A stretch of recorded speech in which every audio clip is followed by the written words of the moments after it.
The hunt is on in a whodunit at the White House. A slew of top-ranking Trump administration officials, including the vice president, say they did not write the explosive essay in the New York Times that has rattled Washington.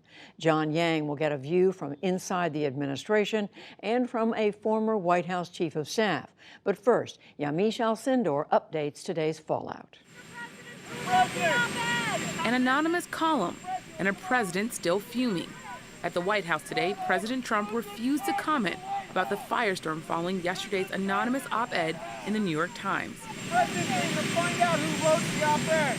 But on Twitter, he didn't hold back. Early this morning, the president went off, writing, "The deep state and the left and their vehicle, the fake news media, are going crazy." All this directed at yesterday's scathing column in the New York Times, written by an unnamed senior official in the Trump administration. In it, the official described the president's style as impetuous, adversarial, petty, and ineffective, adding, "Many Trump appointees have vowed to do what we can to preserve our democratic institutions while thwarting Mr. Trump's more misguided impulses until he is out of office." The author said some cabinet officials have even considered invoking the 25th Amendment to remove the president from office. Throughout the day, senior officials rushed to deny writing the column, including Vice President Mike Pence. Well, I think it's a disgrace.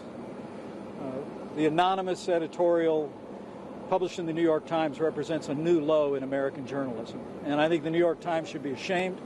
And I think whoever wrote this anonymous editorial should also be ashamed as well. Meanwhile, on Capitol Hill, House Speaker Paul Ryan also criticized the author. It's a person who obviously is living in dishonesty. That doesn't help the president. So if you're not interested in helping the president, you shouldn't work for the president, as far as I'm concerned.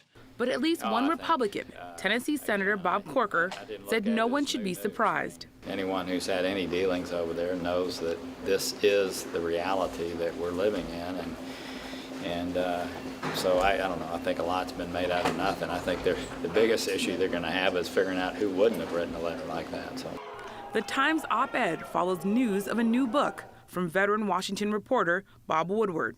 The book says White House advisors worked to curtail the president's actions. And the New York Times is failing. President Trump must now deal with the idea that people close to him, both inside and outside of the White House, may be working against him. Recently, a number of former Trump allies outside the White House had signaled their willingness to work with federal prosecutors investigating Mr. Trump and his company. Tensions remain very high at the White House. One former Trump administration official told me he worries this could have a big impact internally and on policy issues. That person also said that this could lead White House staffers to simply not trust each other. Meanwhile, tonight, the president is heading to Montana to hold a rally for supporters. We'll see if he says more, John. Thanks, Yamiche.